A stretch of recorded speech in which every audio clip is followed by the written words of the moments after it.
Okay, students, now we will discuss the next part of the chapter, control and coordination.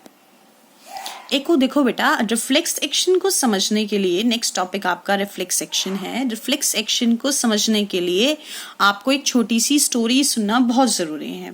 एक scientist थे डेस्कार्टेस। देखो बच्चा, scientist का नाम आपके सिलेबस में नहीं है तो बहुत परेशान मत होना।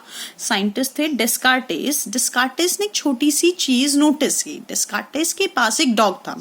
तो ना, जब भी आप कोई घर में पेट रखते हैं, पेट डॉग रखते हैं, तो एवरीवन इज लाइक कि सभी उसको ट्रेन करते हैं। तो डेस्कार्टेस भी उसको ट्रेन करके रखते थे। He was a train dog, he was a trained pet dog. तो क्या करते थे डेस्कार्टेस, जब उसको खाना देना होता था ना, तो उनके घर में एक बेल थी छोटी सी। वो पहले बेल को रंग करते थे, बजाते थे। जैसे बेल बजती थी तो जो भी उनका जो डॉग था ना, he use to come near the food point, जहाँ पे उसको खाना दिया जाता था, वो वहां पे आके बैठ जाता था और उसको सलाइवेशन स्टार्ट हो जाता था, क्योंकि उसको पता था उसको भूख लगने वाली है।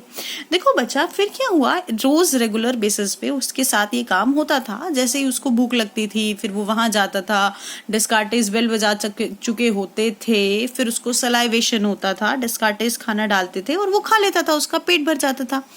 एक दिन क्या हुआ, डेस्कार्टेस ने सिमिलर प्रोसेस परफॉर्म किया और उसके सही 10 मिनट बाद गलती से उनसे बेल बज गई। बाई चांस बेल बज गई, और बेल बजते ही उन्होंने क्या नोटिस किया होगा, मतलब अगर मैं नहीं भी बताती हूँ तो भी आप खुद इमेजिन कर रहे होंगे, अगर स्टोरी को ध्यान से सुन रहे होंगे, कि डॉग भागकर वापस फूड पॉइंट पे चला गया होगा और उसको वापस से क्या स्टार्ट हो गया, सलाइवेशन स्टार्ट हो गया। तो देखो बेटा, एक चीज समझ में आई। क्या समझ में आई? कि कुछ एक्शंस आपकी बॉडी में आपको नहीं भी पता होते हैं तो वो क्या होते हैं, एन ऑटोमेटिक, अपने आप होते हैं। देखो, आप नहीं रोक पा रहे थे, इनवॉलेंट्री, रोक नहीं पा रहे हो तो involuntary, and sudden response. Sudden response का मतलब क्या है बेटा, आप सोच नहीं रहे हो, अचानक से हो गए, बस हो गए। To something in the environment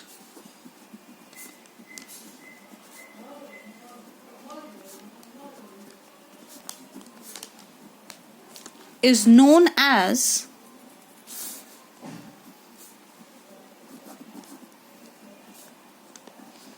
reflex action. देखो बच्चा, एक ऑटोमेटिकली, इनवॉलेंट्री और सडन रिस्पॉन्स हो किसी चीज के लिए एनवायरमेंट में, तो उसको क्या कहते हैं बेटा, रिफ्लेक्स एक्शन कहते हैं। फॉर एग्जाम्पल, अभी देखो बेटा, आपको क्या करना है, आपको ना सिर्फ और सिर्फ इस पेज को एक क्या समझना है, एक गरम प्लेट समझना है। आप ऐसे समझो, जैसे ही मैंने किसी हॉट प्लेट को टच किया तो मैं हाथ सोचकर हटाती हूँ या बिना सोचे हटा लेती हूँ। मतलब ऐसे घर पे एक्टिविटी ये मत करके देखना प्लीज। गरम चीज को कोई टच नहीं करेगा, सिर्फ इमेजिन करेगा कि जैसे ही on touching a hot plate, comma, we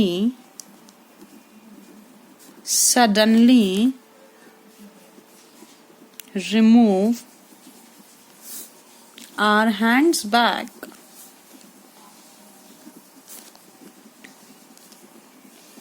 due to reflex action. देखो बच्चा, आप बिना सोचे समझे अचानक से हाथ पीछे हटा लेते हैं तो उसको क्या कहते हैं, रिफ्लेक्स एक्शन कहते हैं। नेक्स्ट चीज क्या कहती है,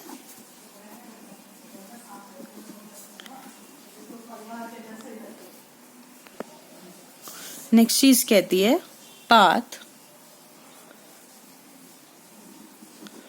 covered during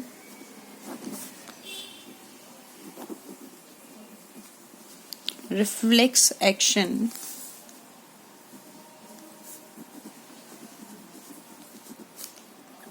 is known as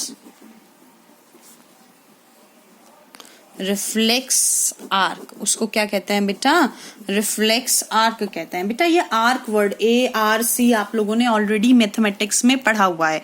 आप लोगों को आपके टीचर्स कहते हैं कि कंपास को 4 सेंटीमीटर की लेंथ का खोलो और एक आर्क पॉइंट आउट करो, है ना। आप लोग परपेंडिकुलर बाइसेक्टर्स बनाते हैं तो उसमें आर्क लगाते ही हैं।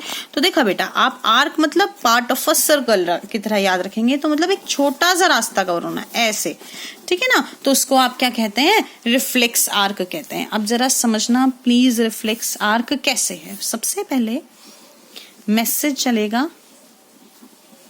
इफेक्टर से, सॉरी सबसे पहले मैसेज चलेगा बच्चा रिसेप्टर से। देखो बच्चा, नाम बता रहा है रिसेप्टर मतलब रिसीव करने वाला, मतलब इसने मैसेज को रिसीव किया। मैसेज किसकी फॉर्म में आता है? स्टिमुलस की फॉर्म में आता है। ये हम लोगों ने पहले दिन ही समझ लिया था पहले लेक्चर में कि बेटा stimulus means any change in the environment. Environment में चेंज आया, रिसेप्टर ने रिसीव किया, और रिसीव करते ही उसने इस मैसेज को कहाँ भेजना होता है बेटा? ब्रेन और स्पाइनल कॉर्ड में। देखो बेटा आसान है ना मैसेज आपका। ये तो आप लोगों ने 9th में भी पढ़ा था जब मैंने आपको न्यूरॉन्स पढ़ाए थे कि मैसेज कहाँ जाता है? ब्रेन और स्पाइनल कॉर्ड में जाता है, ठीक है ना। और इस मैसेज को लेकर कौन जाता है बेटा? Sensory neuron.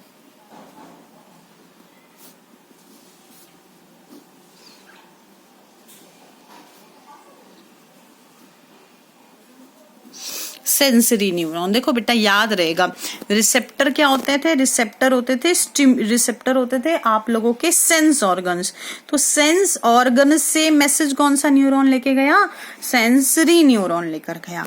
और ब्रेन और स्पाइनल कॉर्ड से इफेक्टर के पास, इफेक्टर मतलब जहां पर इफेक्ट आया, मूवमेंट हुई, मैसेज कौन लेकर जाता है बेटा? Motor neuron. देखो सेंसरी न्यूरॉन, मोटर न्यूरॉन से आया, स्टिमुलस से मैसेज आया, सेंसरी न्यूरॉन लेके गया, फिर ब्रेन और स्पाइनल कॉर्ड में पहुंचा, फिर मोटर न्यूरॉन। और यहां पर ब्रेन और स्पाइनल कॉर्ड में कौन सा न्यूरॉन प्रेजेंट होता है बेटा?